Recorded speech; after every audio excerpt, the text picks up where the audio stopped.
2006 is the first time I put out a video on YouTube. That's like 12 years as of right now. But here's the thing.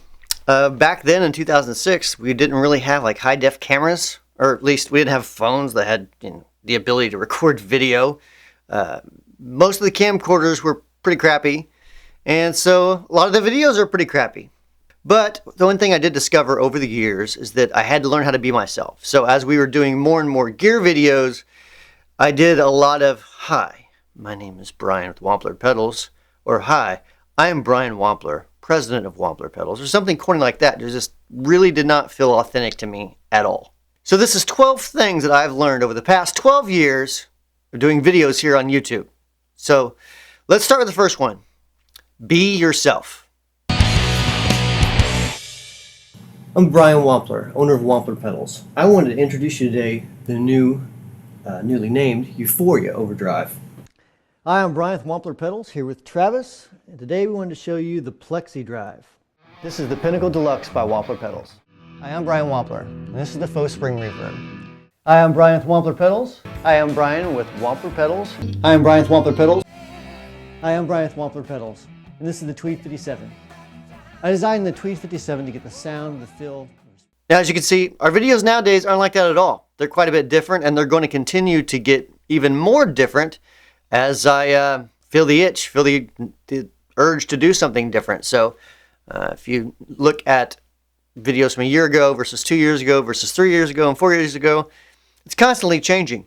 Continuously, I guess, becoming more comfortable talking to a round object, this thing right here, unless you do it every day. So as I do it more and more, it gets easier. Number 2, use strap locks. Yeah, that was a bummer when that happened. Let me show you the video that I'm talking about real quick. Oh! Oh!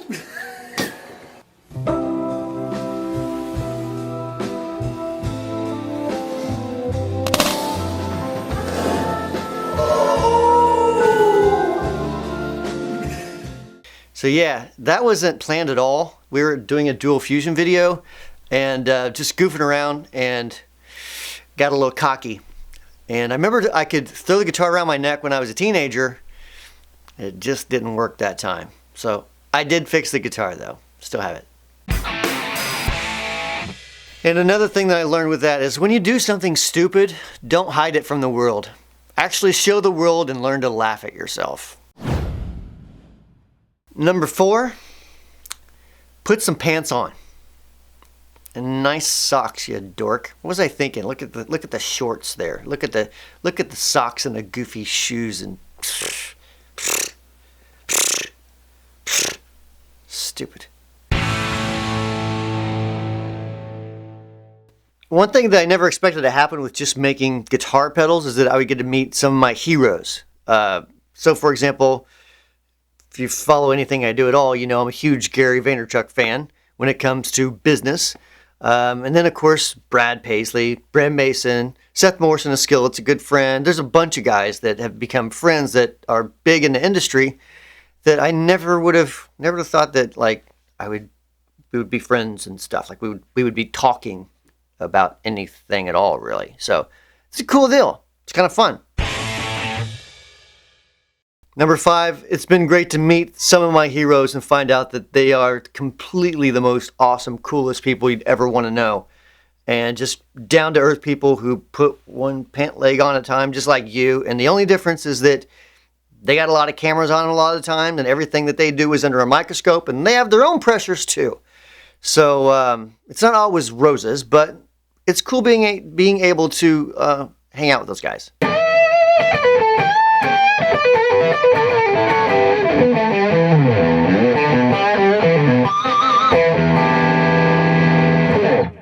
Cool. That's a song I wrote.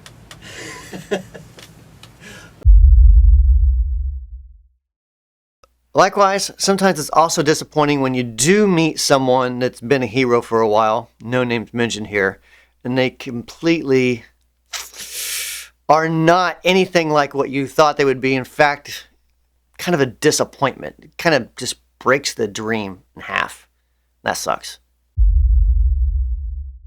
When I was a kid, back, a couple of years ago, I wanted to be a famous music star, famous rock guitar player, and no, didn't happen. But my whole idea of what it was going to be like or what it would be like to be famous was completely way off. And one of the things that I've learned after developing friendships with people who have different levels of fame, especially the higher levels of fame, is that it can be quite miserable and it can be very lonely because it's very hard to trust people when you're at a top level. Everybody's telling you, yes, what you do is great when you're hot, and when you're not hot, then everything you do is crap.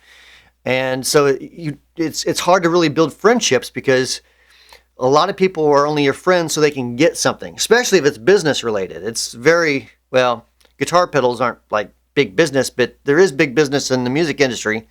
And a lot of the times, some of the friendliest people are those who are into being your friend for business or financial reasons. And then, of course, there also is the point that when you're under a microscope and everything is everyone is looking at you, everyone is writing about you, everything you do. So if you fart in public, it's immediately like front page on every blog in the world.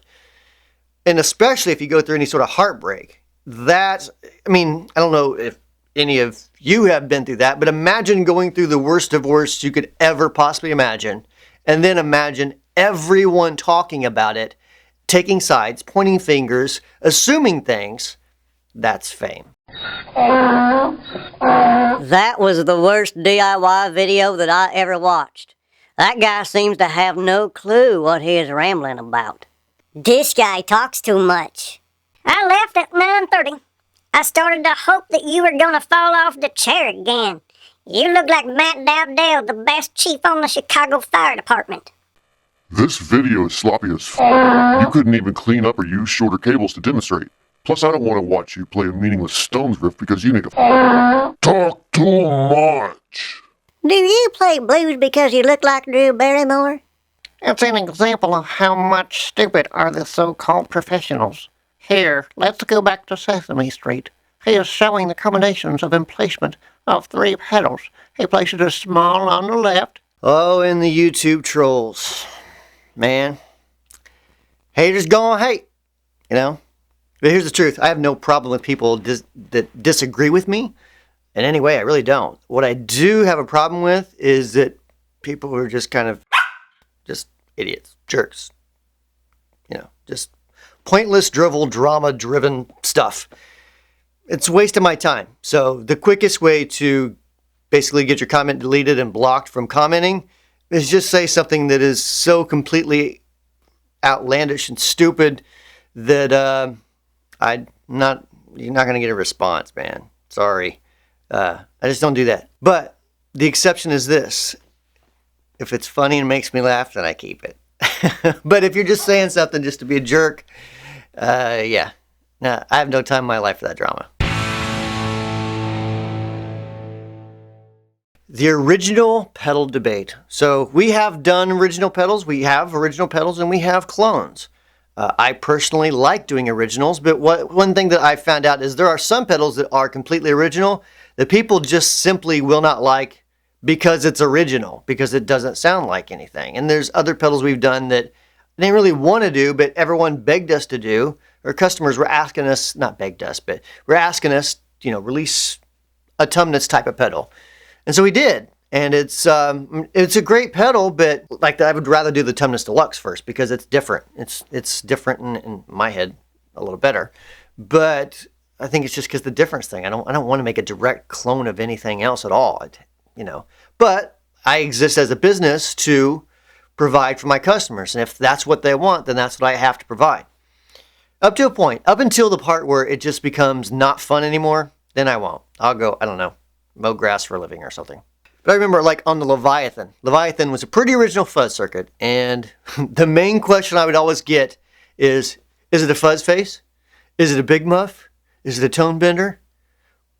And the answer is no. Well, do you have anything that's like that? No. The whole point is I didn't want to do that. And it's important to have fun doing videos. Like I said earlier, it sounded like I farted. It was just my chair. Like I said earlier, when I was first doing videos, it was very uncomfortable for me. Very, very uncomfortable. And you can tell it. Like you can see I'm like kind of stiff and shy, and I just wasn't comfortable doing it. And over the years, I've got way more comfortable doing it. I finally got to a point where I just don't care what people think about me, whether they like me or don't like me. I'm just who I am. And if they like me, cool. And if they don't, then... Everyone has an idea. Everyone's got this wild, grandiose idea of, hey, I got this pedal idea. Dude, you got to check this out. So, but the only way I'm going to tell you this idea is if you sign this NDA. I won't do it. I got tons of ideas. Ideas aren't the problem. A person creating the product, creating it, and then coming to me and saying, here's my idea, and it's ready to go. That's what manufacturers look for. Now, we don't do a whole lot of that. We've done a little bit of that in bits and pieces. But for the most part, if you come to me and say, I've got an awesome idea, it's 2 tube screamers in one, now I want 10%. No, you're about the 4,000th person that said that. So, no, it just doesn't work that way. Register trademarks on everything if you have a company. Everything. Or else your ace 30s will become 30-somethings and your ecstasies will become euphorias. All right, so that's it. Hope you enjoyed this. It's been a fun 12 years for me. Doesn't seem like 12 years, but I can definitely tell overlooking my videos I've lost a lot of hair and I've aged quite a bit. So it's all part of the fun of the stresses of owning a business, of, a fun business, but still owning a business. It's not always easy and it's not always fun, but sometimes it's fun. And sometimes it's not as hard. But usually it's not that hard. But it's harder than what people think. So anyways, hope you enjoyed the video. We'll see you more this year because I'm planning on doing more and more videos. More information on that coming up. And we'll see you guys later.